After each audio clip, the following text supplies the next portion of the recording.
Bonjour tout le monde, c'est Claire-Lise. Cet audio est là pour parler de la blessure du mois de décembre.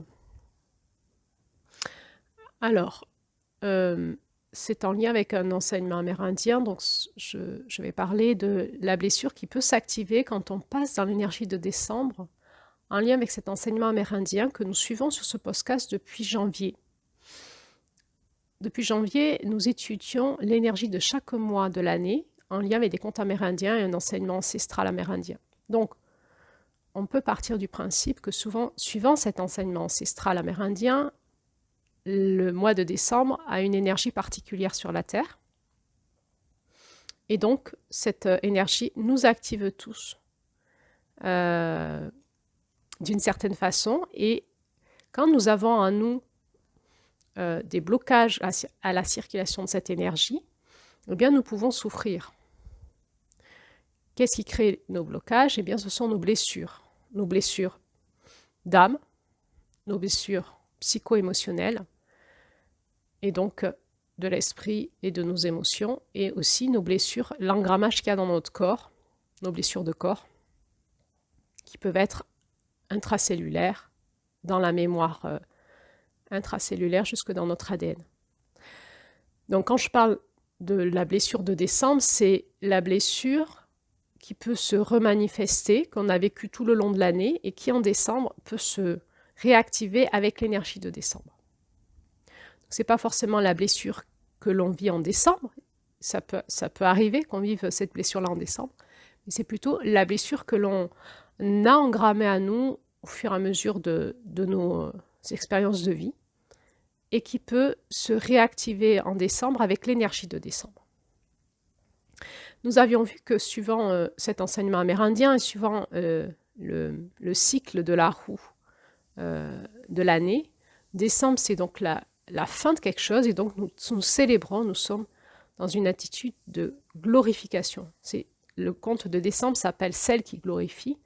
Nous sommes dans la posture de rendre grâce, de louer, de bénir, de chanter, de danser. C'est aussi un espace où nous exprimons notre sagesse. C'est l'espace du cœur guéri, du cœur ouvert, et qui va pouvoir donner cette bonne odeur de l'amour, cette bonne odeur du cœur guéri dans laquelle l'énergie de vie circule entre ciel et terre, et pouvoir aussi recevoir les abondances de l'univers. Et donc c'est vraiment l'espace de la gratitude et de la célébration, de la louange. Et donc on est encouragé dans ces moments-là à faire des cérémonies ensemble pour que tous ensemble nous puissions être dans cette dynamique de célébration, de gratitude et de louange pour générer de la guérison en nous et autour de nous, et quelque part impacter notre terre et notre écosystème de cette bonne énergie de guérison qui est la gratitude, la louange, la célébration. Alors, du coup, qu'est-ce que ça peut activer en nous quand on est là-dedans? C'est-à-dire quand on voit que les gens se préparent à célébrer des choses, peut-être. Et quand on est dans des fins de cycle, par exemple, quand on va se quitter, on a fait un séminaire ensemble, un atelier ensemble, tout un parcours, un voyage ensemble, peut-être qu'on a été collègues de travail ensemble, peut-être qu'on a été amis, et puis qu'à un moment, nos chemins se séparent, ou partenaires de travail, bref, tous ces moments où peut-être qu'on est face au moment où quelqu'un va partir, va décéder. Dans ces moments de séparation, où c'est la fin de quelque chose, c'est la fin d'un cycle, et à ce moment-là, on aurait envie de poser nos gratitudes, de célébrer, de louer, de remercier, de poser nos paroles valorisantes, et puis parfois ça sort du cœur, c'est là, ça circule, c'est libre, et puis parfois on sent qu'on voudrait le faire, qu'on n'y arrive pas, que le cœur est fermé, que ça sort pas de la bouche, on s'en veut, on n'arrive pas à célébrer, à louer, à danser, à être dans la joie. Puis ça se fait pas sur commande, on n'a pas une télécommande et on dit comme ça à notre cœur, pouf, la joie, pouf, la célébration, pouf, la louange. Allez, donne des signes de reconnaissance positive. Vous savez, des fois, il est difficile de dire je t'aime à quelqu'un. Il est difficile de dire merci à quelqu'un, et encore plus peut-être avec le cœur ouvert, pour plein de raisons qui nous dépassent, peut-être. Alors, eh bien, on est dans les blessures de décembre et surtout, ben, on force pas. Ce qui va se passer, c'est rapidement la culpabilisation. On peut se sentir décalé avec les autres. Les autres sont dans la joie, dans la célébration. Des fois, on fait des cercles de parole. Vous savez, quand on finit quelques jours qu'on a passé ensemble en groupe, on fait ces cercles de parole de clôturation de groupe. Et puis, tout le monde, à fur et à mesure, dit merci, merci, merci, merci. Et puis, parfois, soi-même, on pourrait dire la même chose que les autres, mais pas plus que ça. Et on sent peut-être qu'on est dans la tristesse, dans la peine, dans tout un tas d'autres choses que cette gratitude finale. Alors, ben, c'est simplement que notre cœur est fermé pour plein de raisons, comme l'on a déjà vu dans la roue. Donc, retour décembre, c'est le cumul de toutes les blessures de la roue qui se retrouvent en décembre. Hein. Tout ce qui n'a pas été guéri dans notre cœur se retrouve en décembre. Et donc, cycle après cycle, notre cœur se guérit tout doucement. Parfois fait des pas de géant, parfois va se contracter très fort, résister. On ne force pas l'ouverture d'un cœur, c'est impossible. On peut mettre les conditions nécessaires justement en donnant à quelqu'un des paroles valorisantes. Hein. Plus vous allez donner à quelqu'un des paroles valorisantes, plus ça va lui favoriser l'espace possible d'ouverture de son corps, dans son cœur. Alors parfois la personne s'en défend, hein, dit non, mais toi aussi, merci à toi aussi, non, mais il n'y a pas que moi, mais il y a toi aussi, puis il y a nous deux, puis tu vois, et puis toi aussi, tu m'as donné plein de choses, et puis non, mais pour moi, c'était naturel, tu sais, voilà, on sent la structure psychique qui défend l'espace où on pourrait toucher dans notre cœur sans rien dire, recevoir les remerciements et se taire, hein, et être dans cette étude de total accueil, qui serait cette attitude du féminin pur, qui serait l'accueil total dans le cœur sans résister de ce que nous dit l'autre. Alors évidemment, ce sont des moments qui sont un peu périlleux parce que si la personne qui nous donne ses gratitudes n'est pas dans des paroles justes, et si nous on est à cœur ouvert, on peut être aussi très vite blessé. Le pire qu'on pourrait vivre, c'est merci pour ça, ça, ça, puis tout ça, ça n'a pas été non plus, puis là, il faudrait que tu revoies ça, puis j'ai pas du tout aimé cette parole que tu m'as dit à ce moment-là. Vous voyez, c'est juste impossible de faire ça, c'est très, très, très, très, très dommageable pour la personne en face. Et puis, comme on n'est pas 100% saint, sanctifié, purifié dans le sacré, etc., et qu'on a notre cœur aussi malade, on peut donner des paroles valorisantes à l'autre qui sont teintées de positif et un peu de négatif, d'ombre et lumière, et du coup, ben, notre cœur, il se ferme un petit peu, il reçoit, mais bon, pas trop non plus, parce que pour le cas où la parole qui arriverait derrière serait pas très sympa. Donc, c'est un espace un peu périlleux quand on donne les paroles valorisantes, parce que on sait qu'on va ouvrir le cœur de l'autre, et qu'à ce moment-là, on a une énorme responsabilité de protection du vulnérable, du féminin sacré, qui est l'espace, vraiment le cœur, le temple, hein, notre temple saint, qui est notre cœur ouvert. Alors, nous allons apprendre nous-mêmes à le protéger avec nos propres gardiens, nos gardiens du masculin. On le voit dans ce conte, hein, les danseurs masculins passent en premier, avant que le féminin puisse s'ouvrir. Donc, on va pas ouvrir notre cœur si la personne, on sent qu'elle n'est pas dans une attitude juste, parce qu'on sait que ses paroles ne seront pas forcément justes. Et donc, effectivement, ouvrir son cœur, ça demande une posture de maître, hein. C'est-à-dire qu'on est tellement guéri, on a tellement la maîtrise de nos énergies, on est tellement guéri, ou on sait tellement gérer l'ombre et la lumière que quoi que nous dise l'autre, c'est OK. Et donc, comme on n'est pas forcément des maîtres incarnés encore, eh bien, on va d'abord actionner nos gardiens du masculin en nous et ouvrir notre cœur en fonction de la posture de l'autre dans laquelle il est, dans la justesse de ses paroles. Alors, on voit que c'est pas du coup si simple, et puis peut-être que à certains moments, ça l'est, parce que quand on est vraiment à cœur ouvert tout d'un coup, on n'est plus du tout dans la structure psychique, l'ego, les résistances, la dualité, les trucs qui râpent, on voudrait dire merci, mais il y a plein de choses qui ne sont pas bien non plus. Donc tout ça, c'est pas le cœur. Donc c'est du faux semblant, c'est du faux parole de reconnaissance.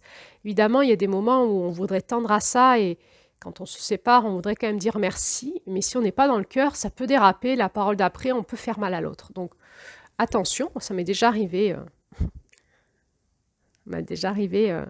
ça fait très très mal, hein. On sent en fait, la double énergie, c'est quelque part assez pervers, hein. C'est la personne qui fait comme ça des rituels chamaniques. C'est une fois, je me souviens, euh, et elle avait été un petit peu impactée par mon énergie qui l'avait dérangée.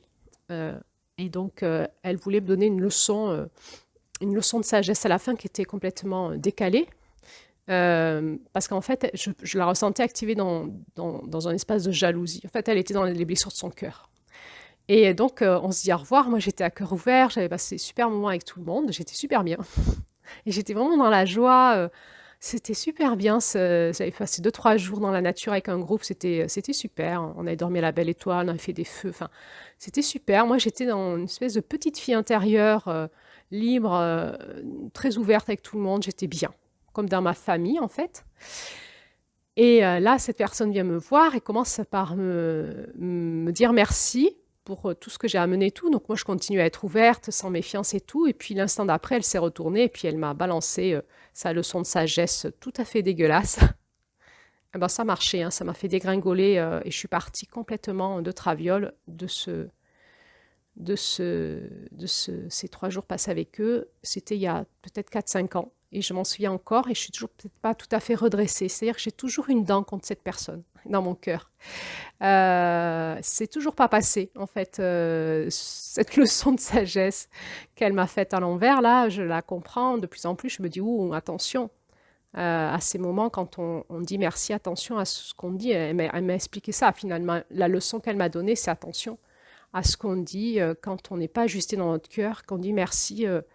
Eh bien, on peut faire des ravages parce que derrière, si c'est l'ombre qui s'en empare, notre ego, notre blessure, eh bien, ça peut vraiment blesser l'autre. Alors, je suis repartie complètement destroy. Ça a été incroyable de leçons à comment on peut, en 3 paroles, décaniller la joie de 3 jours d'une personne. Voilà, c'est dans la joie, tu repars dans la gratitude, comblé, et paf, voilà, en 3 paroles, je te fous par terre, et tu vas rester comme ça pendant plusieurs mois, voire plusieurs années, avec ce souvenir-là. Et on sent hein, la morsure de l'ombre. On va reparler dans l'audio d'après de l'ombre de décembre. Alors, donc cette blessure de décembre, quand tout le monde est à la gratitude, eh bien, peut-être que nous, on ne l'est pas. Et qu'est-ce qui va se passer si on n'est pas dans l'ingratitude? Tout de suite va s'activer en nous le mécanisme de défense qui nous protège de la blessure de la gratitude, qui s'appelait l'ingratitude. Et moi, j'ai observé souvent dans des moments où je devrais être dans la gratitude, où je devrais aller, où je voudrais aller dans la gratitude, va s'activer chez moi tout de suite d'abord l'ingratitude. Et quand je suis dans l'ingratitude, je me fais plus de soucis aujourd'hui. Je me dis, ok, c'est mon cœur qui se prépare à s'ouvrir. Ça veut dire quoi?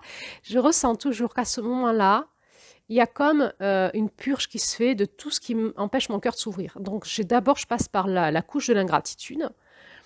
C'est comme si mon cœur était une éponge et qu'il essorait d'abord l'ingratitude pour pouvoir recevoir la gratitude derrière, quelque part. Et il se nettoie. Et du coup, c'est probablement la première réaction du cœur blessé face à la joie. Alors, on pourrait se culpabiliser, on pourrait sentir qu'on est des rabat-joie, que quand tout le monde est en joie, nous, on est dans l'ingratitude. Ça peut être inconfortable pour nous, pour les autres. La première chose à se dire, c'est que c'est normal et se rassurer donc. Hein. Se rassurer, s'accueillir et s'accompagner là-dedans, écouter la blessure qui se dit à travers l'ingratitude et à les nettoyer.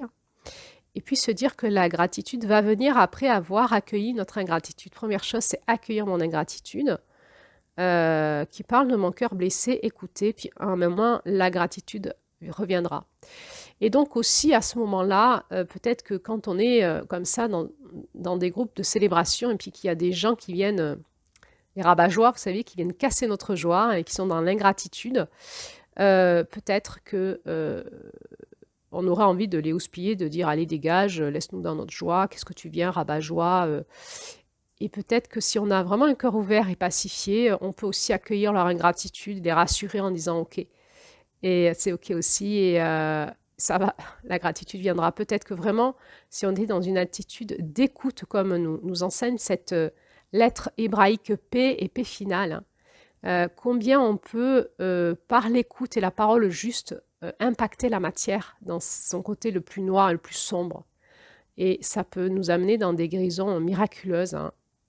Ce potentiel qu'a la parole de guérir notre cœur et aussi l'écoute juste, de se taire, de savoir se taire aussi quand l'autre nous parle, même si il est dans l'ingratitude. C'est-à-dire une écoute juste, une parole juste peut vraiment guérir un cœur blessé. Alors c'est précieux parce que nos cœurs, ils sont bien blessés. Nous avons tous des cœurs blessés. Et nous savons, hein, quand notre cœur est blessé, combien ça fait mal.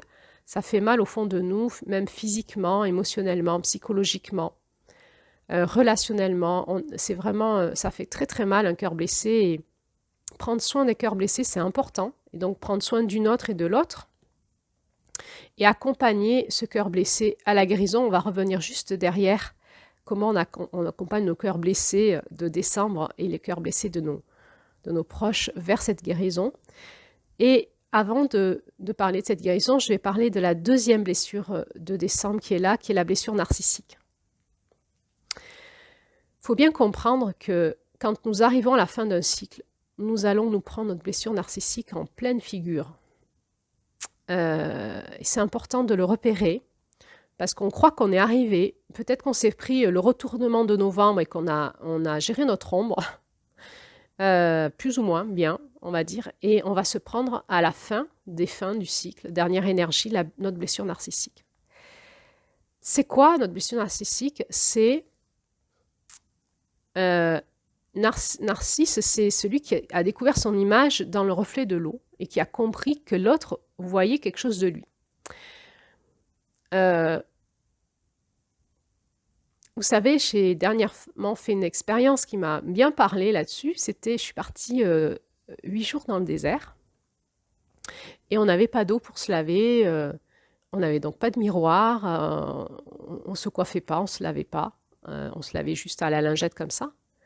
On se brossait les dents avec de l'eau en bouteille qui était rationalisée. Enfin, rationalisée.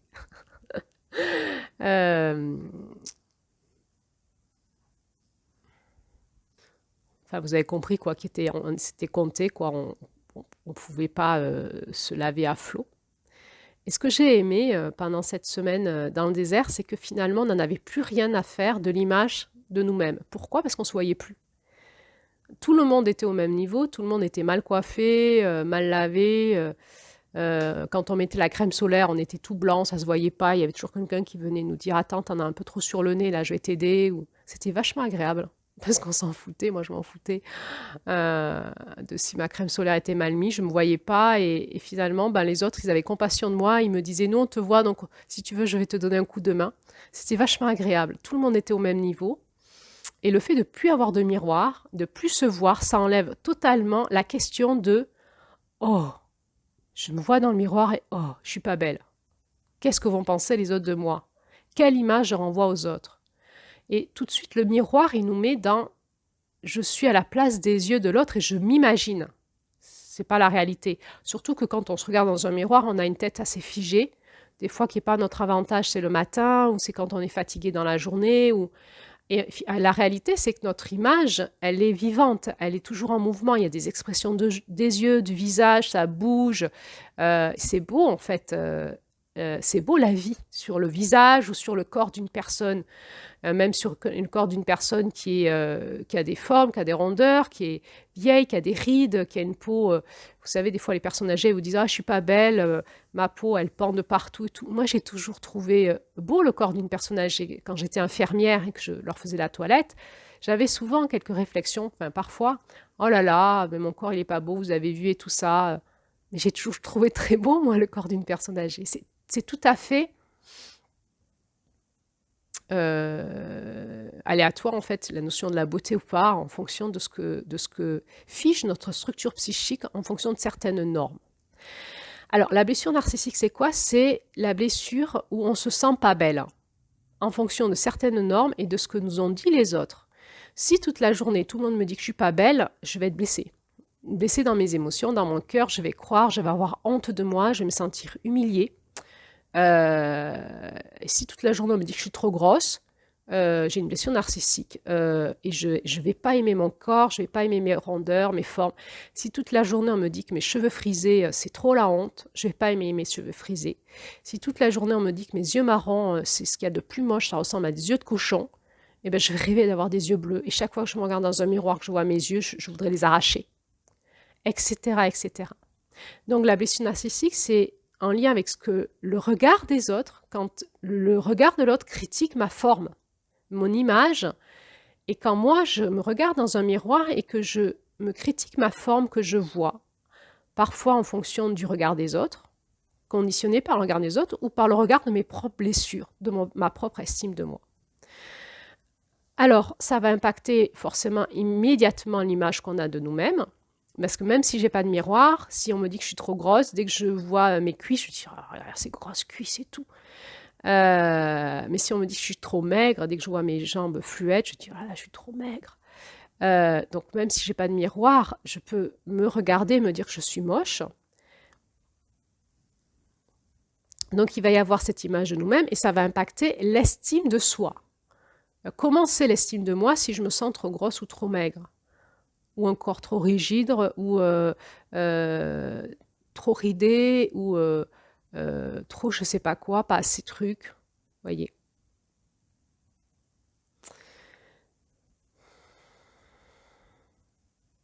Là encore, la puissance de nos paroles, hein. Les lettres P, P et P finales, les lettres hébraïques qu'on avait vues dans la couleur pourpre que Julie nous a proposée en canalisation. La puissance du verbe, comment elle suscite de la vie ou elle suscite de la mort chez les autres et chez moi. Parce qu'il y a ce que je dis, ce que je pense. Alors, on est invité à tout ce qu'on pense de négatif, de ne pas le dire à haute voix sur nous-mêmes, parce que notre corps l'entend. Et plutôt, on est invité à penser positif de nous-mêmes à haute voix, à parler à haute voix, parce que notre parole, quand elle vibre dans le son, dans la matière, ben la matière la reçoit et ça l'impacte. Alors que quand on pense, il y a moins d'impact sur la matière, donc sur notre corps. Tout ce qu'on pense à voix basse et tout ce qu'on dit à voix haute, ça a un pouvoir d'action sur nous et sur les autres, de vie ou de mort. Et dans la blessure narcissique, c'est énorme. Et ça va impacter l'estime de nous-mêmes. C'est vraiment cette graine de joie de vivre, hein, à l'intérieur de nous. La blessure narcissique, nous l'avons, nous avons tous la nôtre, et nous allons la projeter sur les autres. Donc forcément, par exemple, si moi je me trouve trop maigre, par exemple, eh bien, je vais être jalouse peut-être des femmes qui ont un corps parfait, et je vais être comme inspirée, je vais trouver trop belle telle et telle personne, et ça va devenir mes idoles, mes référentiels. Et donc, on peut aussi comme ça aduler, être très inspiré, dans une espèce de fascination pour certaines personnes. Et derrière, on va retrouver nos blessures narcissiques. Souvent, c'est des graines de jalousie, hein, quand on est dans la fascination. Une jalousie qui va dans le bon sens, c'est-à-dire on est inspiré, mais parce qu'on pense ne pas l'avoir en nous, mais too much, trop. C'est trop, waouh, cette personne, elle est magnifique, regarde son corps, regarde sa grâce, comment elle s'exprime, tout ce qu'elle dit, elle est d'une intelligence, vous voyez, ce truc comme ça. Souvent, ce sont nos projections qui nous font dire ça, c'est pas toujours vrai.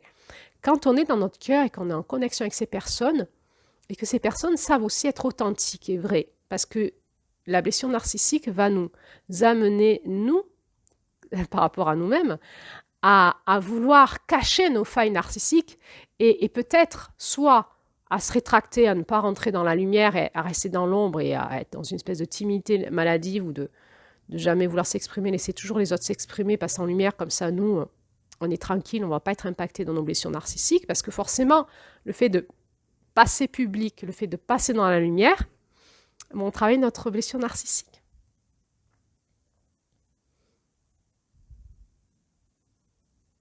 Et donc, c'est plus facile de se taire, de se mettre dans l'ombre. Ou alors, on se dit, ok, je relève le challenge, allez, je m'exerce, je vais passer en lumière. Et puis, pour être plus confort, à un moment, je vais jeter de l'énergie de lumière autour de moi dans une espèce de charisme non éthique. Vous savez, c'est ce charisme un peu trop narcissique, cette rayonnance narcissique, hein, où on sent que la personne, elle sent qu'elle est la plus belle, la plus forte, la plus intelligente, et qu'elle en met partout, plein de vues aux autres. Alors, les personnes vulnérables, fragiles, vont croire, hein, ce qu'elles disent, elles vont dire, mais c'est vrai qu'elle est extraordinaire, cette personne. Et donc, vous allez sentir, quand on arrive en descendant dans une vraie sagesse, qu'il peut y avoir des personnes qui sont dans une forme d'accomplissement, qui sont en lumière et qui sont dans l'humilité du cœur. Et c'est pas la fausse humilité, c'est la vraie humilité. C'est-à-dire que quand on arrive à descendre, qu'on est dans l'accomplissement, on est plein de gratitude pour ce qu'on a accompli, pour ce qu'on est, pour nos potentiels, effectivement, tout ce qu'on a reçu. Et en même temps, on est bien au clair sur nos limites, nos failles, tout ce qu'il faudra encore qu'on apprenne, notre ombre, puisqu'on s'est pris le retournement de novembre et on a conscience de notre ombre, et on peut être dans une vraie humilité, tranquille, et toujours continuer dans la lumière à donner nos potentiels, dans une tranquillité aussi de savoir de qui on est. Et du coup, il n'y a pas ce charisme narcissique, hein. C'est un charisme tranquille du cœur, qui est tranquille, et du coup, ça va générer moins de fascination sur les gens, parce qu'on va être le mois de novembre, hein, c'est celui qui enseigne, celui ou celle qui enseigne novembre, donc c'est celui qui va parler en public, qui va voilà, donner des cours, des enseignements, des maîtres initiatiques, etc. Celui qui prend une place de pouvoir quelque part, hein. Mais en fait, s'il a vraiment vécu son mois de décembre, qu'il a dépassé, bon, il a conscience de son ombre, il a conscience aussi de tous les nouveaux chemins qu'il doit prendre, de là où il en est. Et il est aussi, peut être dans cet espace de sororité, de tranquillité, ou peut dire tranquillement dans l'espace de protection du féminin, bah aussi ses limites, ses failles, ses blessures, comme tout le monde, et se montrer humain comme tout le monde. Et là, c'est une vraie inspiration. C'est-à-dire la personne qui fait ça, elle nous touche au cœur, elle nous met dans la paix, elle nous met dans la tranquillité, et elle n'active pas de la fascination en nous. Elle active un lien de sororité, un lien fraternel, un lien humain, une envie de soutenir l'autre ou d'être chacun à sa place. Et quand notre blessure narcissique, elle est apaisée, on n'a plus besoin de se défendre juste en envoyant beaucoup de lumière, ou alors pour masquer nos failles, hein. Surtout, ne voyez pas que je suis pas du tout ce que je dis, hein, et ce que je montre. Ou alors de se rétracter, de jamais passer en lumière, parce que là, le monde a besoin de vous. Donc, il y a un moment, quand vous êtes en décembre, il faut passer en lumière. Décembre, c'est passer en lumière, hein. Novembre, hein. Novembre, on est passé en lumière. Décembre, ça y est, c'est fait. Donc, quand on est à la fin d'un cycle, on a su passer en lumière. Et ben, on va, si besoin, être rectifié encore par la vie sur où en es-tu de qu'est-ce que tu dis aux autres de toi qui n'est pas toi, ou qu'est-ce que tu dis pas aux autres de toi, mais qui est toi. C'est-à-dire, est-ce que tu es trop narcissique et c'est pas vrai, t'es pas ça, c'est une image que tu montres aux autres, ou est-ce que tu l'es pas assez? Parce que la blessure narcissique, elle peut nous amener dans un défaut narcissique, c'est-à-dire tu n'oses pas te montrer. Et en réalité, ce que tu crois de toi que tu n'es pas, c'est pas vrai. C'est aussi ta blessure narcissique qui te dit ça. En réalité, tu l'es. Et pourquoi tu n'arrives pas à te montrer humblement aux gens comme tu es? Eh bien, parce que ça nous demande d'être dans l'équilibre du masculin et du féminin, d'être protégé. D'être protégé. On le voit, c'est vraiment symbolisé dans ce conte par cette maison de la tortue qui nous protège, où on va se mettre dans la protection du ciel et de la terre, et dans la protection de la mère divine, du féminin divin, contre les esprits malins. Et on va appeler à nous nos alliés de pouvoir, les nôtres, ceux de notre propre identité, et ceux qui protègent les esprits alliés à l'humanité. Ça veut dire quoi? C'est que d'abord, on doit être dans des espaces de protection spirituelle. Parce qu'il y a plein d'espaces en nous qu'on ne maîtrise pas et qui peuvent se faire attaquer sur d'autres plans, par d'autres fréquences. Donc dès qu'on pense en lumière, on attire en nous la lumière, et on peut se faire attaquer. Donc si on passe pas en lumière, c'est qu'il faut revoir nos espaces de protection spirituelle. Et puis il faut qu'on soit dans un entourage qui nous protège. Donc on voit là que ces bébés, ces jumeaux, là, ils sont protégés par les parents aimants, mais aussi par la tribu. Et on voit que quand ils se mettent à danser, il y a tout un mandala de danse, une chorégraphie qui se met en place, hein, où d'abord, ce sont les hommes, hein, qui passent en premier dans le cercle en tant que les protecteurs de la femme et des enfants et des plus âgés. Ils avançaient en éclaireur pour s'assurer que le chemin était sûr pour ceux qui allaient les suivre. Et ça, on peut le voir de manière symbolique sur plein de plans. Ça peut être notre masculin, ça peut être vraiment les hommes. Et on peut le voir aussi d'abord sur le plan vibratoire et énergétique.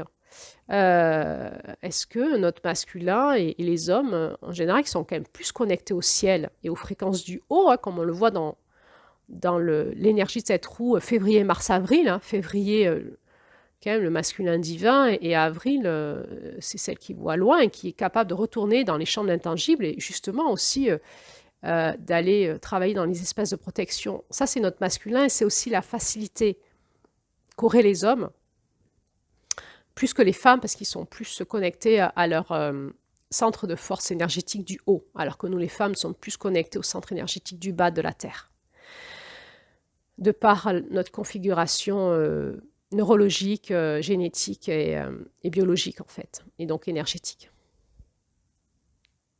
Est-ce que l'homme est le gardien de l'espace spirituel? C'est ce qui a donné, dans certaines spiritualités, peut-être dans toutes, l'idée que les hommes, c'est eux les prêtres, c'est eux qui font les soins de guérison, les impositions des mains, que les femmes se taisent et qu'on écoute les hommes, hein, parce que c'est eux qui sont les enseignants spirituels, c'est eux qui sont connectés au ciel. Donc, notre masculin ou les hommes, la fonction des hommes ou de notre masculin, ça serait voilà, de dégager cet espace spirituel, ce guerrier de lumière. Hein. On le voit dans la canalisation de Julie, ce guerrier qui est genou à terre, qui est au service de la terre et qui va avoir une épée, non pas dans la verticalité, mais dans l'horizontalité, qui est prêt à passer à l'action dans la matière et à trancher s'il faut. Mais après, elle dit à semer, il y a toutes les qualités que Julie nous donne dans la canalisation de son texte, qu'on a déjà étudié ensemble. Donc, je vous invite à réécouter l'audio où Julie nous parle de la lumière et la couleur pourpre, et la question sur pourpre ou violet, où elle a canalisé des textes qu'elle nous lit. Et ensuite, il y a une deuxième audio plus loin, où moi, j'analyse en fait ce que Julie nous a dit. Donc, on a vu ça déjà dans des audios précédentes. Et je reviens là-dessus parce que forcément tout est relié. Et pour qu'on puisse passer en lumière, il faut qu'on soit tranquille sur nos espaces de protection. Voilà. Sinon, on est vraiment dans l'axe juin-décembre. Et juin, c'est cette luciole qui est passée en lumière, qui s'est fait bouffer par le coyote, et elle fait appel à ses étoiles sœurs pour la protéger. Et elle ne veut qu'une chose, c'est retrouver la fréquence de la lumière de son étoile dans son corps, hein, pour que son corps devienne lumineux comme une luciole, et elle laisse ses étoiles sœurs, ses étoiles alliées, s'occuper du coyote. Et c'est vraiment ça, c'est l'intégration de ça en décembre. C'est bon, j'y vais, je rayonne, et dans ma juste lumière, ma juste place, et je n'ai pas besoin de rayonner trop. Voilà, too much, trop narcissique ou pas assez. Ça n'intéresse personne aussi. Si vous avez des dons et des talents que vous ne les donnez pas au monde, c'est pas intéressant. Chacun est amené à rayonner, à être ses étoiles de Noël sur Terre, à rayonner, à être ses cadeaux pour les autres.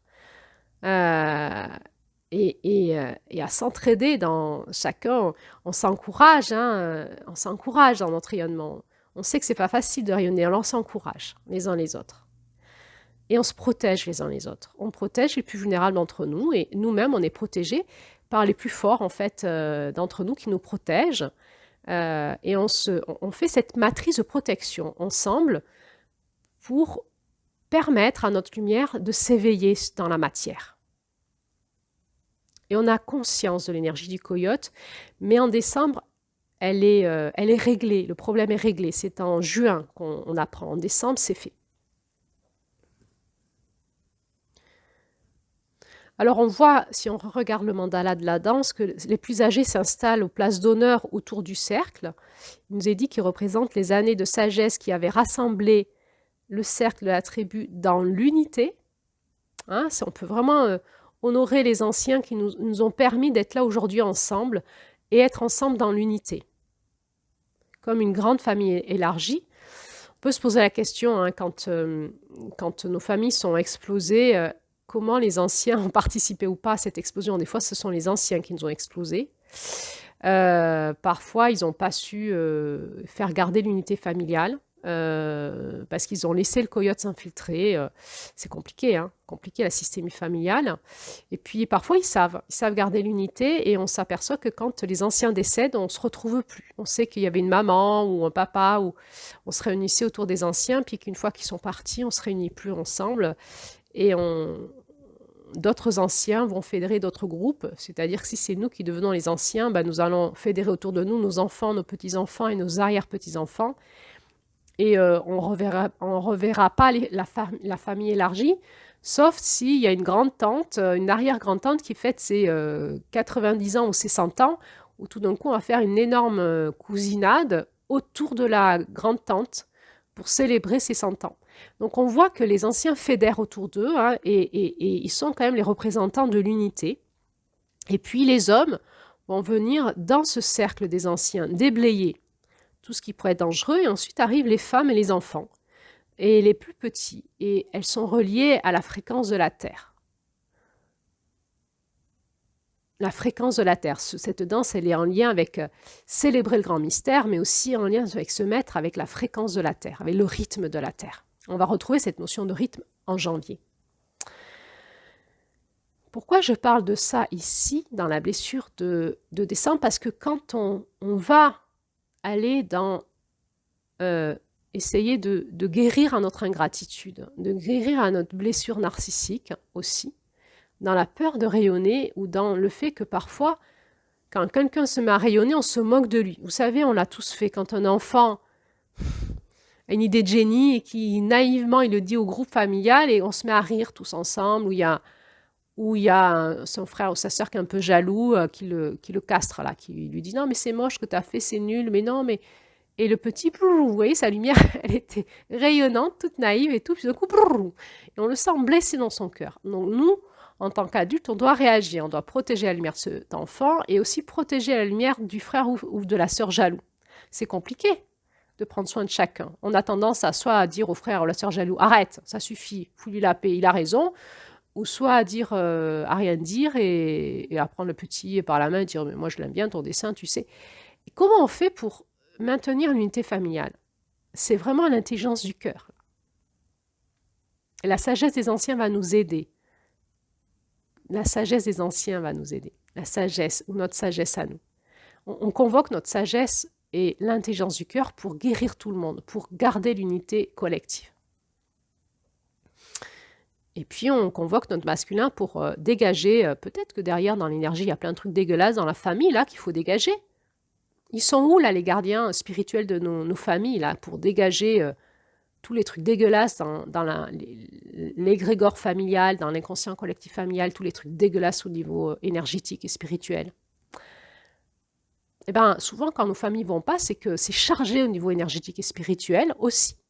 Et souvent, si ça s'était dégagé, on irait mieux ensemble, on serait plus libre d'être ensemble, et que le féminin, le vivant en nous, qui est porteur aussi du vulnérable, peut alors se remettre en route, en rythme avec le rythme de la Terre et générer la vie dans cette famille.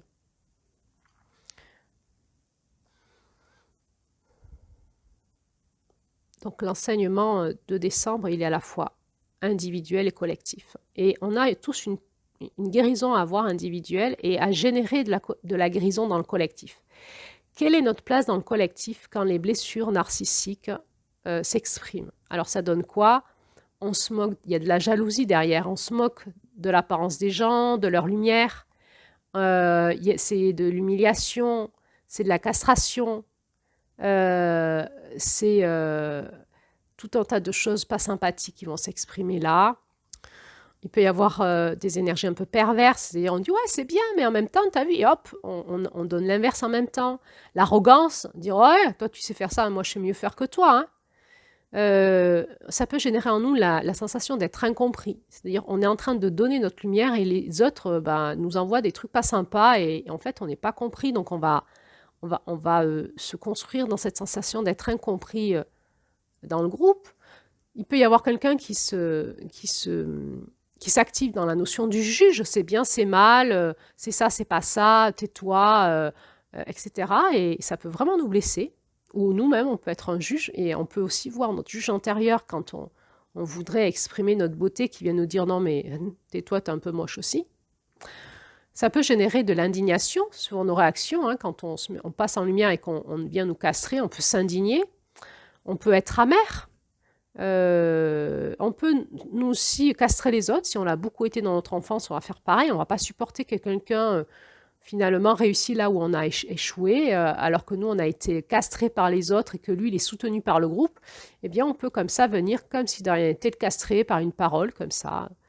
Donc, bien sûr, on peut être jaloux.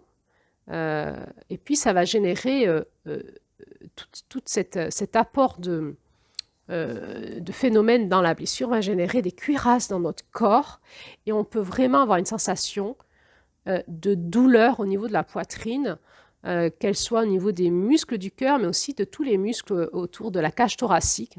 Ça peut générer des contractions et ça peut faire des mal au dos, des mal aux vertèbres, parce que les tendons vont se contracter. Ça peut tirer sur les épaules, les vertèbres, les hanches, le bassin, et puis sur certains de nos organes. Et donc, il y a une pratique ostéopathique qui s'appelle la libération du péricarde qui nous aide à relâcher ces tensions qui nous font des fois mal dans tout le corps. Alors, début décembre, il est possible qu'on se sente activé dans l'ingratitude et puis dans la sensation qu'on n'a plus d'estime de soi ou que les autres, une parole de l'autre nous a fait boum, dégringoler et qu'on rame pendant quelques jours, voire une quinzaine de jours dans je suis une grosse merde, ou j'y arrive pas, ou là-dessus je ne sais pas faire. Que notre lumière soit décanillée. Donc on peut se retrouver derrière, hein, face à des ombres qui passent à travers nos proches, des ombres spirituelles qui viennent décaniller notre lumière spirituelle, des coyotes spirituels. Et donc on est invité à réactiver en nous la médecine de juin à ce moment-là. Et puis ensuite, on retourne dans décembre. Voilà. Donc, l'axe juin-décembre, très important. Et on va voir que c'est jusqu'à la guérison du sang, de l'ADN, des mémoires familiales, de l'inconscient collectif familial, de l'égrégore familial. On parle même parfois du karma familial. On voit que des fois, c'est pas que nous, c'est collectif. Et puis au-delà de ça, ça peut être systémique dans le sens des collectifs que l'on côtoie, au niveau professionnel, au niveau amical, et puis aussi au niveau sociétal, voire au niveau de la planète. Hein. Donc, on est sur plusieurs plans, plusieurs fréquences, et on va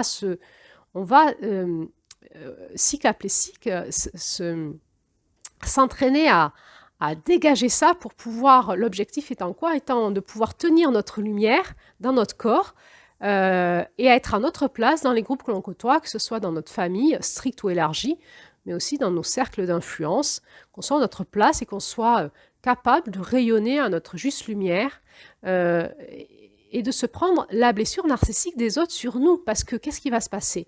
Si on arrive à rayonner, eh bien, ça va activer la blessure narcissique de certains, pas de tous, mais de certains. Alors, certains, on ne va pas les voir, ils vont passer en ombre, ils vont se dire, elle sait faire, donc moi je me tais.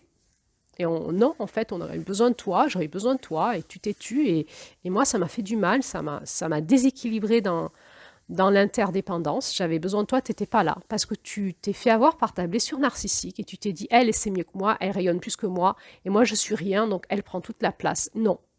Tu dois revenir dans, moi si j'ai une place auprès de toi, et je vais apprendre à rayonner à côté de toi dans l'interdépendance. Retrouver notre interdépendance, c'est-à-dire tous être à notre juste place et pouvoir rayonner chacun à notre juste place, la bonne fréquence de notre lumière et en harmonie les uns avec les autres. Et si toi, tu ne te mets pas à rayonner, on ne pourra jamais dans l'interdépendance ensemble. Et on va être, ça va nous manquer, ça va nous mettre en déséquilibre. On a besoin de toi.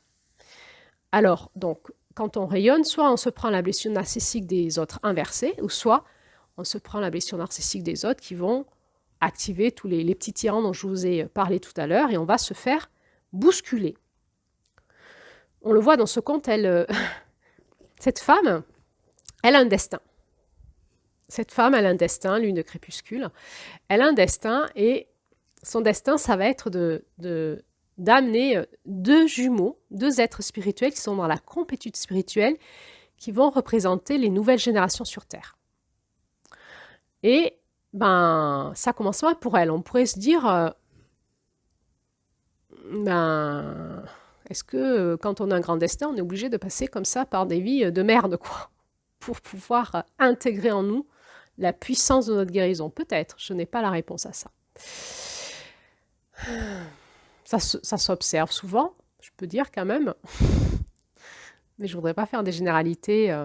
Alors, en tout cas dans ce conte, on voit qu'elle commence inversée à son destin.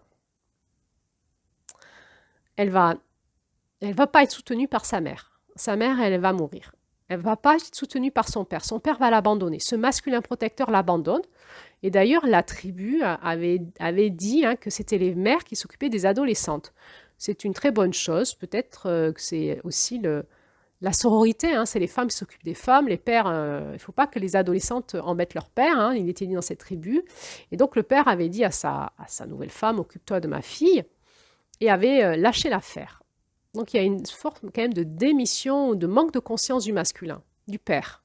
Donc, cette fille, elle a sa mère qui est partie, son père un peu démissionnaire, qui se marie avec une femme qui ne va pas du tout aider sa fille, en fait. Et cette femme, on la voit, elle a une blessure narcissique, cette mère, cette belle-mère, cette marâtre. Elle n'est pas méchante, il nous est précisé. Elle est juste narcissique. C'est-à-dire, ce qui est important pour elle, c'est l'apparence, c'est l'image. Et ses filles sont magnifiques. Sa belle-fille, elle est moche, point final. Et elle se glorifie de la beauté de ses filles qui sont des bons partis. Alors, qu'est-ce qui se passe pour lune de crépuscule? Il nous est dit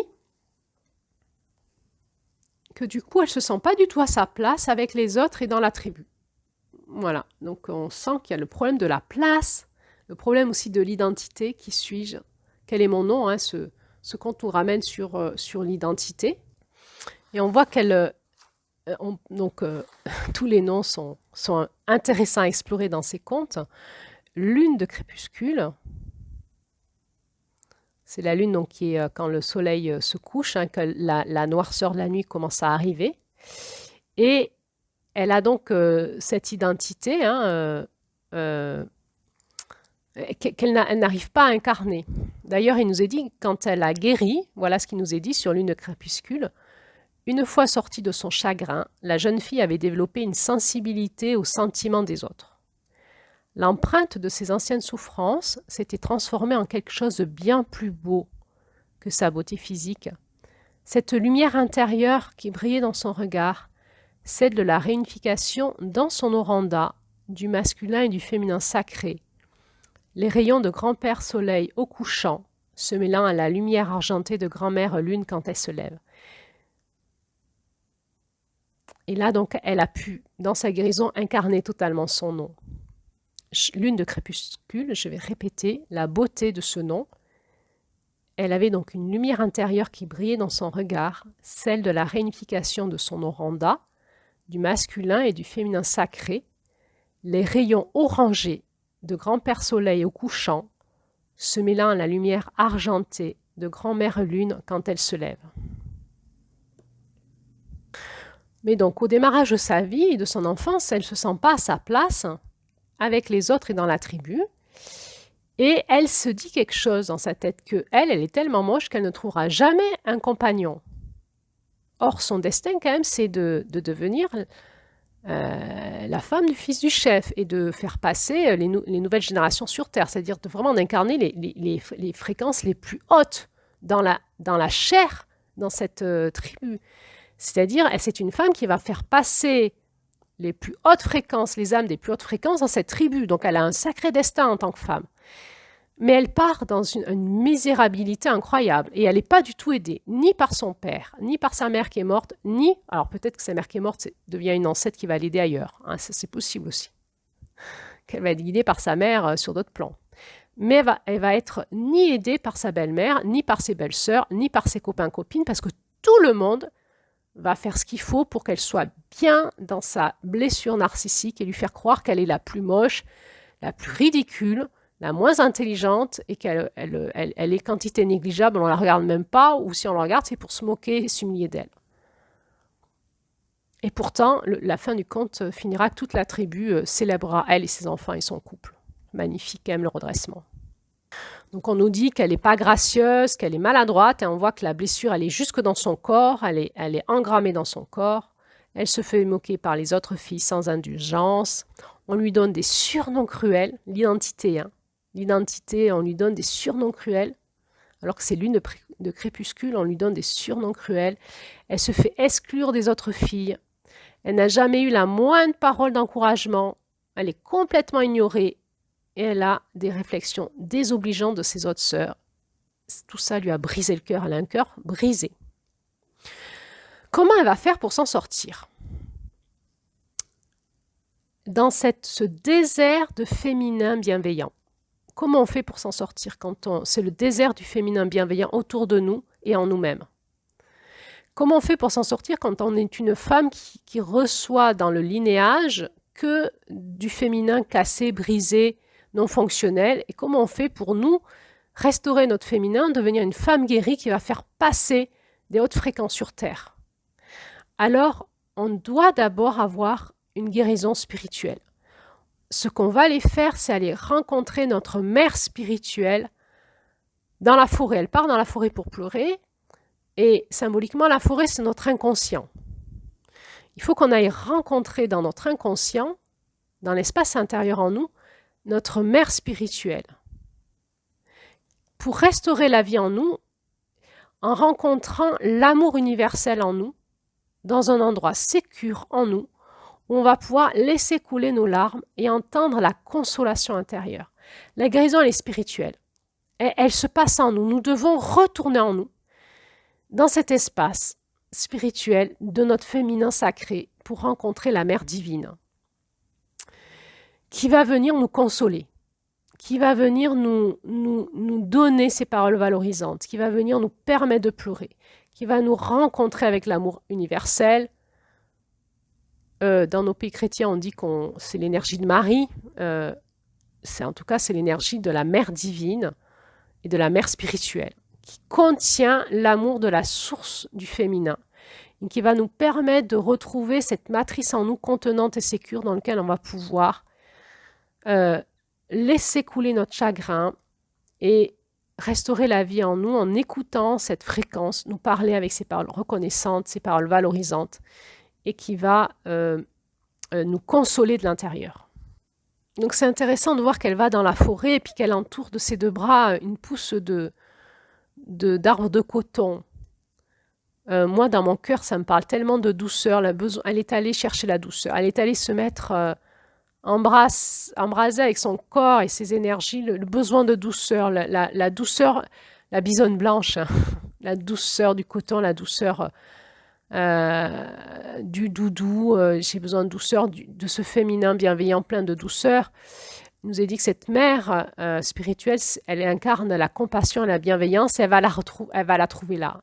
Ils vont se rencontrer près de cet arbre de coton où cette mère vient et saisit dans son cœur, hein, et va la prendre, l'embrasser dans son cœur, il nous est dit. Et elle va donc prendre soin de son cœur brisé. Il nous est dit qu'elle fit rentrer, la mère de clan fit rentrer l'une de crépuscule dans son cœur. Moi, je crois qu'on peut prier et demander au féminin divin de nous faire entrer dans son cœur pour qu'on ait accès à ces fréquences d'amour divin, conditionnel, de compassion, de bienveillance pour qu'on puisse guérir en tant que femme et ne pas chercher la guérison à l'extérieur. On ne la trouvera jamais. La guérison, elle est à l'intérieur de nous, dans les espaces du féminin divin. Et on peut vraiment se relier à nos fréquences maîtres, qui peuvent être celles qui glorifient, qui peuvent être la mère spirituelle de l'arbre du coton, qui peuvent être Marie, toutes les fréquences qui incarnent, qui nous ramènent directement dans ces espaces universels de la mère divine. On va pouvoir déposer notre chagrin d'abord. On va pouvoir beaucoup pleurer. Il faut que notre cœur il pleure. Il faut qu'il se dépose. Il y a parfois tellement de choses qu'on a pris sur nous avec notre masculin et qu'on a déposé. On dépose les armes. On n'en peut plus. Toutes ces blessures de narcissique, de malveillance, d'humiliation, tous ces peurs aussi qu'on a de rayonner, tout ça là, on le lâche. Il nous est dit qu'elle la prenait dans ses bras en la berçant pour lui faire savoir que quelqu'un l'aimait et qu'il existait un endroit sûr où elle pouvait venir laisser couler ses larmes. Et elle va l'aider à reconquérir la magie de la vie en prenant soin de son cœur brisé. Donc ensuite, la guérison va être psychologique. Il faut changer de regard sur notre vie. Il va falloir qu'on reconquérisse la magie de la vie. Donc d'abord elle est émotionnelle là. D'abord il y a une guérison spirituelle, ensuite il y a une guérison émotionnelle, il faut lâcher là, le gros chagrin, recevoir la consolation, et puis une fois ça fait, on va pouvoir s'ouvrir à la guérison psychologique, le changement de regard sur notre vie par les paroles de reconnaissance et de gratitude que la Mère divine va nous donner à nous. Ça se passera dans notre cœur, de nous à nous, mais aussi de nous à nous, de notre espace. Comment je pourrais dire ça? La Mère divine, c'est aussi un espace en nous, en fait. C'est aussi nous. Comment on va pouvoir nous-mêmes nous accompagner en reconnaissant tout ce qui a été, tous les bons aspects de nous-mêmes, en se donnant nous-mêmes ces paroles de reconnaissance positive. Et du coup, on sera beaucoup plus ouverte quand les autres nous le donneront. Et nous, on sera faire pareil aux autres, c'est-à-dire on sera les accueillir dans leur chagrin et leur donner, laisser l'émotionnel se lâcher, et puis ensuite pouvoir leur donner des paroles de reconnaissance, de valorisation juste, des paroles justes qui vibrent avec le cœur de la personne, qui ne sont pas des paroles à côté. Et donc, il y a ce changement de regard qui va être cette rebascule qu'on va vivre en décembre, qui est vraiment d'être reconnaissante pour chaque leçon de vie. Qu'est-ce que tu as appris dans cette adversité? Et de recevoir la bénédiction que la leçon nous apprend. Et elle lui a appris l'importance de rendre grâce de façon à créer, même dans la souffrance, un espace pour l'abondance. Et ainsi, elle avait appris à ouvrir l'espace où recevoir les bénédictions qui lui étaient envoyées. On nous parle de 2 animaux totems, le dindon qui est le lâcher-prise pour laisser aller son chagrin, et puis l'élan qui est l'estime de soi. Et ensuite va arriver la guérison physique. Tout d'un coup, il va y avoir un épanouissement du corps, parce que automatiquement, quand on libère nos espaces spirituels, émotionnels et psychologiques, notre corps va incarner la nouvelle fréquence, et on va s'embellir, passer dans la grâce, avoir un corps qui va resplendir notre lumière, et dans nos mouvements, dans nos yeux aussi, dans la pétillance de nos yeux, dans nos expressions, dans nos sourires, dans notre façon de nous déplacer, le corps va exprimer la grâce qui est à l'intérieur de nous. Et puis on va retrouver cette force intérieure par la reconnexion à notre Oranda, parce que c'est bien dans notre Oranda qu'on va rencontrer notre Mère divine. C'est pas ailleurs, c'est certainement pas à l'extérieur, c'est certainement pas en priant des divinités extérieures à nous.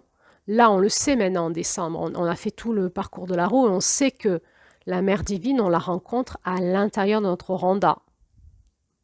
Ça nous amène vers janvier. On a fait tout ce cycle de combattre à l'extérieur pour revenir à l'intérieur, se rétracter avec cette lumière noire à l'intérieur de notre cœur pour se reconnecter de plus en plus à notre Oranda, notre sagesse intérieure. Et en décembre, on est connecté avec la Mère divine de toute éternité.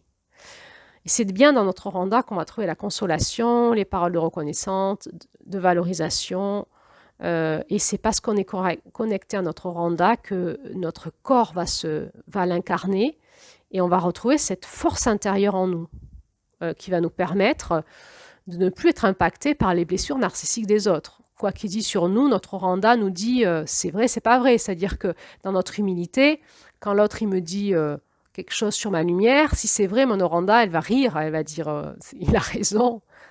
Merci, merci pour le retour, t'as raison, je vais rectifier. On est humble, quoi. Si c'est pas vrai, on s'en fout. Notre Oranda, elle va contrecarrer si la personne nous dit quelque chose pas sympa sur notre lumière. On est connecté à notre Oranda qui nous dit non, c'est pas vrai en fait. Et regarde comment t'es belle. Et on s'en fiche en fait. On continue, quoi. On trace notre route. C'est notre force intérieure. Comment ne pas être impacté par les paroles des autres, qui sont des paroles blessantes sur notre lumière, sur qui on est. Et continuer à avancer le cœur ouvert en gratitude de ce qu'on est, quoi qu'en disent les autres. Et puis on va apprendre donc encore une fois à prendre soin du futur. Le féminin, c'est encore une fois, on est en lien avec l'écosystème et le futur toujours. Et en prenant soin tout le temps de prendre soin de notre cœur blessé qu'on guérit chaque année après année, de nos espaces émotionnels, nos espaces psychologiques, de changer de regard, d'écouter ces voix de consolation en nous, d'être de plus en plus connectés à notre Oranda. Notre cœur va se guérir de plus en plus, on va avoir de plus en plus de force intérieure et on va prendre de plus en plus soin des graines du futur et on va de plus en plus prendre une place importante dans notre écosystème, en tant que femme entre autres. En tant qu'homme aussi, en lien avec votre féminin, mais en tant que femme, nous avons les rêves du collectif à faire passer dans la matière. Comment on peut le faire si on est toutes blessées et donc, de plus en plus, on va pouvoir reprendre cette place jusqu'à avoir cette place de cette femme qui est la femme du fils du chef et la future femme du chef, en fait. La première dame, on pourrait dire, avec notre jargon à nous, européens.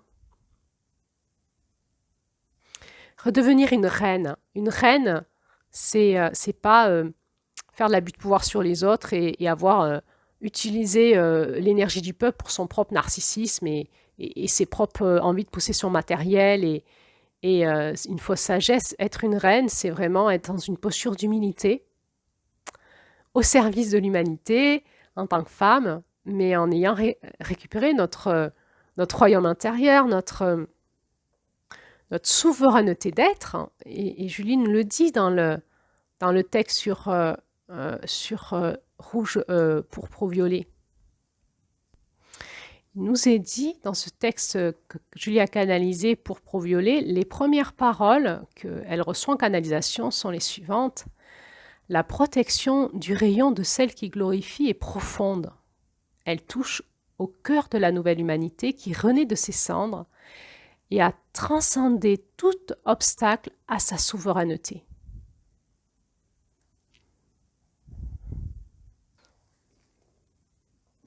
Et là, ça me ramène à la notion d'interdépendance.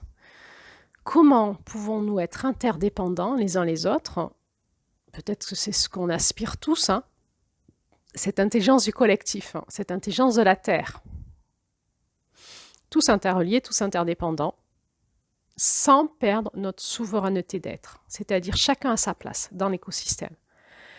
Toutes ces batailles d'ego, ces batailles de place, ces jalousies, c'est tous ces trucs qui s'activent. Voilà, comment on peut retrouver sa place dans sa souveraineté d'être.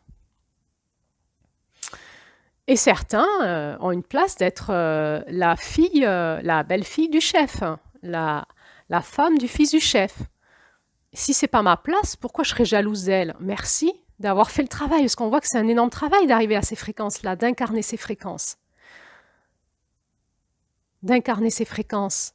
On peut être plein de gratitude pour ces femmes qui sont sur ces fréquences-là et qui ont ces rôles-là sur Terre, et qui ont dû transcender la matière pour pouvoir accueillir ces fréquences-là dans leur corps et les faire passer sur la Terre. Merci. Et si moi j'ai une autre place, j'ai une autre place. J'ai la place qui convient à mon niveau de possible dans la matière en lien avec mon Oranda. On n'a pas besoin de se comparer les unes les autres. On a juste besoin d'être en gratitude pour chacun de nous qui sommes à sa place, encourager les uns les autres à leur place et s'encourager nous-mêmes à la nôtre et se laisser être encouragés par le système à notre place. Est-ce que, par exemple, nous encourageons nos aînés ou ceux qui sont devant nous, qui ont des places qu'on pourrait envier? Est-ce que nous avons conscience que ceux qui passent devant, ces femmes ou ces hommes qui passent devant et qui dégagent en eux toutes ces adversités, ces ombres, et qui font ce passage du roi et de la reine, est-ce que nous avons conscience que qu'ils ont aussi besoin d'être encouragés, qu'ils sont souvent seuls dans leur trajet, parce que personne ne les comprend, parce qu'ils sont plus enviés, abîmés, castrés qu'encouragés, ils font une traversée de solitude et qu'ils ont eux aussi besoin d'avoir des paroles d'encouragement. Et que ça, c'est le lien de sororité.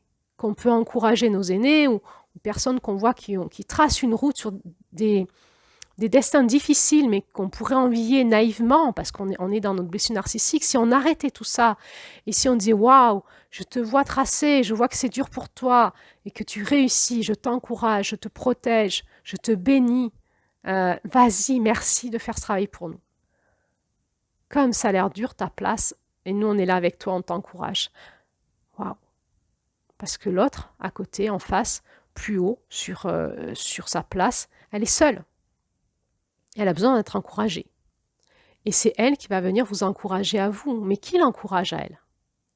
Alors bien sûr, elle va trouver l'encouragement dans son cœur, parce que plus on est dans une place élevée vibratoirement, de fréquence élevée vibratoirement, plus en fait, on va retrouver la complétude à l'intérieur de nous. Donc on sera moins sensible à ce qui se passe à l'extérieur. Mais on en a besoin.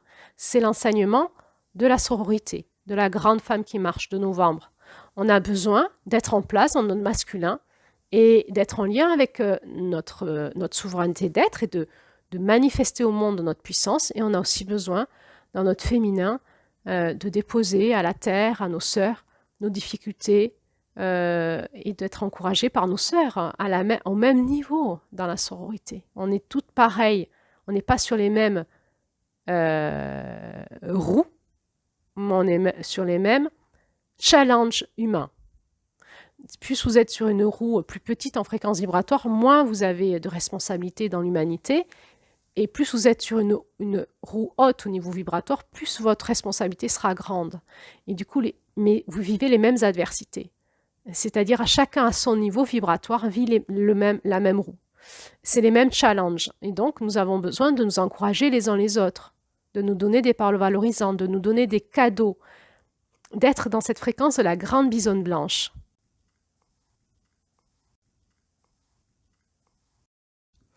Je voudrais attirer votre regard et votre écoute, votre compréhension intérieure profonde sur l'idée que la blessure de décembre, c'est la blessure des enseignants et des maîtres. C'est-à-dire ceux qui ont passé la blessure de novembre et qui ont dépassé la fréquence de novembre, donc c'est-à-dire tout ce qui est en lien avec l'enseignement et la maîtrise de son masculin et de son féminin, en lien aussi avec son ombre et le fait d'enseigner, derrière, il reste la blessure de décembre à intégrer avant d'avoir fini son cycle.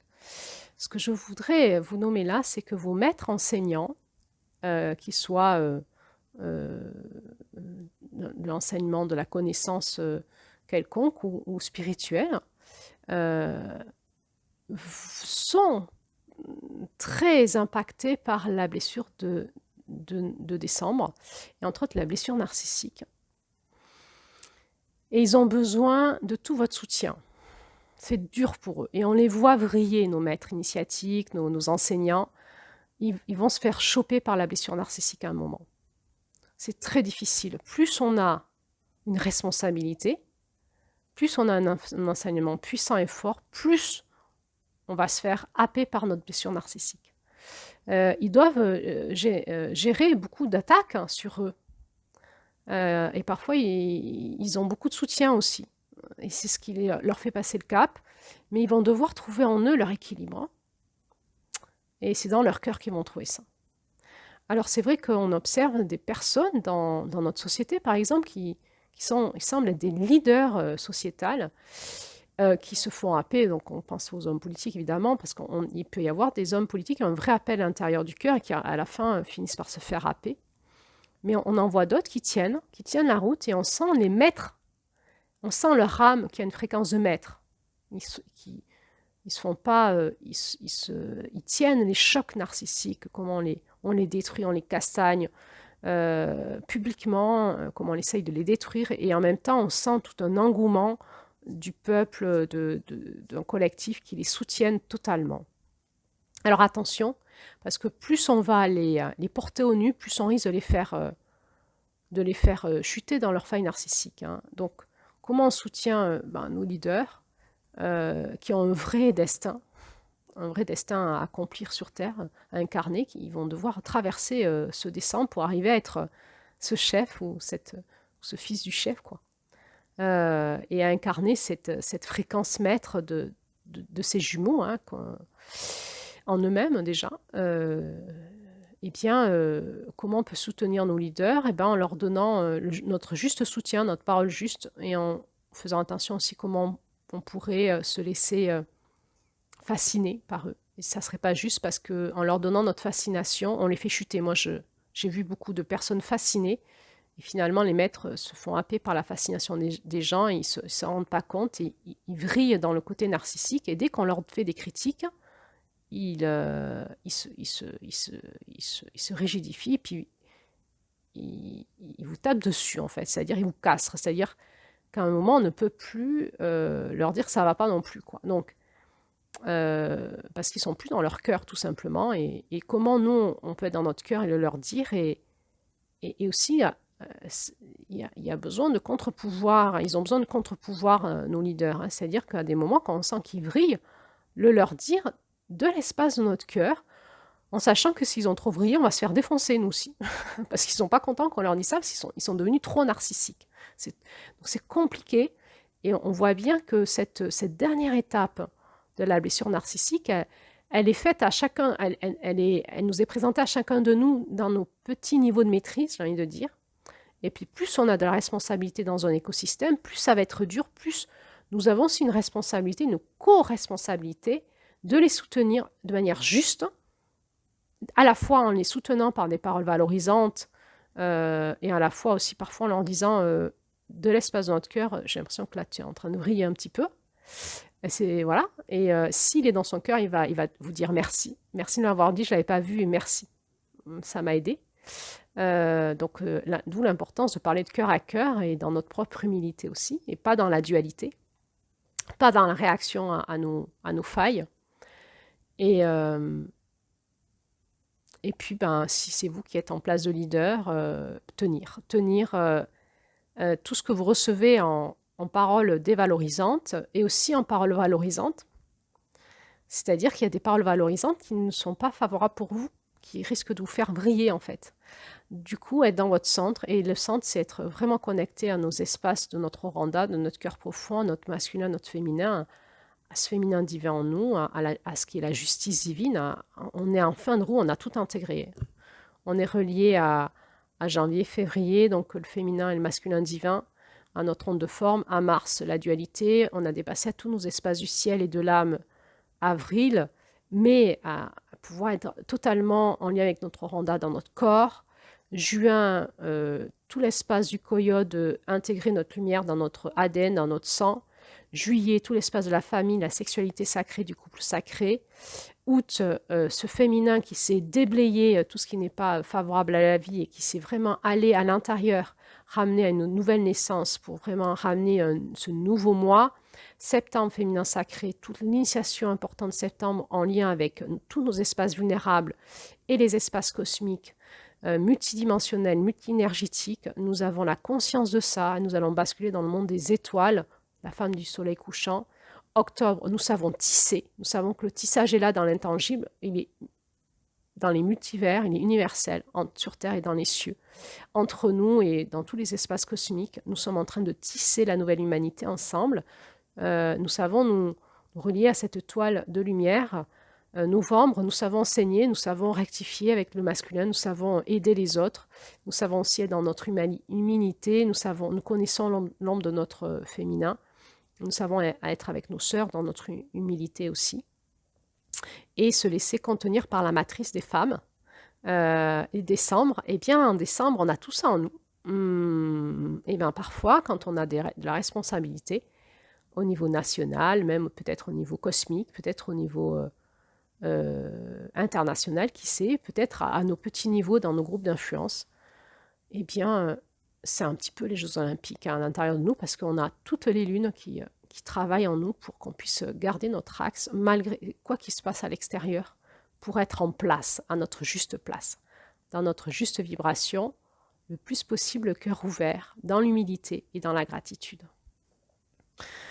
Et du coup, cette grande femme qui marche, qui s'incarne dans Lune de crépuscule, finalement, qui va être aidée par celle qui glorifie, Lune de crépuscule, on pourrait voir que c'est la transformation de la grande femme qui marche, qui va retourner, qui repart dans le challenge de la roue d'après, qui s'appelle décembre, et qui va devoir se redresser entre masculin et féminin pour incarner, pour faire incarner un couple de rois et reines, et faire passer les princes héritiers dans la matière. Évidemment, ce sont des images. Qu'est-ce qu'on peut voir là au niveau vibratoire? C'est vraiment des fréquences vibratoires de maître. Elle a réussi à retrouver la maîtrise de l'énergie de son cœur pour pouvoir être en lien avec le fils du chef, ce valeureux chevalier, ce valeureux masculin, et pouvoir faire passer dans la matière ces nouvelles générations dans ces fréquences-là incarnées. Et donc après l'épanouissement physique, la guérison physique, il va y avoir une guérison énergétique en nous, dans notre guérison, notre blessure de décembre, une nouvelle alliance dans notre masculin, notre féminin, qui va générer une guérison dans notre écosystème, une guérison dans nos couples et dans notre façon d'être en couple dans l'humanité, et on est là dans ce qu'on peut appeler le couple sacré. Qu'est-ce que c'est qu'un couple, qu'être deux êtres humains en couple sur Terre, si ce n'est de faire passer la vie et d'être ces parents qui veillent à la vie de leur enfant et qui vont être ces protecteurs pour aider leur enfant à être dans leur potentiel.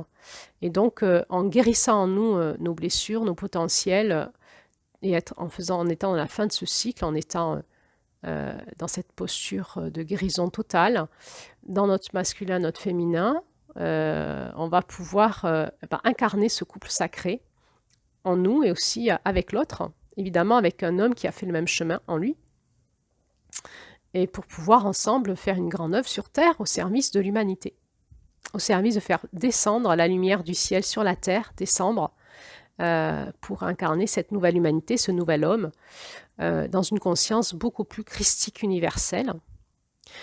Alors, je vous donne rendez-vous pour une prochaine audio qui sera sur les nouveaux couples, le couple de décembre et la nouvelle humanité, les nouveaux couples.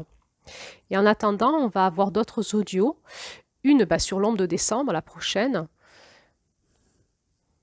Ensuite, il y aura une audio je reviendrai sur la notion des rituels. Il y aura une autre audio sur la notion de l'abondance. Et puis, il y aura cet audio sur le masculin, le féminin. Et puis, peut-être qu'il n'y en aura pas d'autres, je ne sais pas, on verra comment je suis inspirée, mais je finirai probablement sur un conte de Noël que je vous transmettrai en lien avec ce conte de décembre. Et puis, à la fin du mois, on fera la clôture de notre année ensemble et comment on s'organisera pour aller vers cette 13e ère. Alors, je vous dis à bientôt pour la suite. Ça continue encore, on n'a pas fini. Le mois de décembre n'est pas fini. Et je vous souhaite une bonne pleine lune.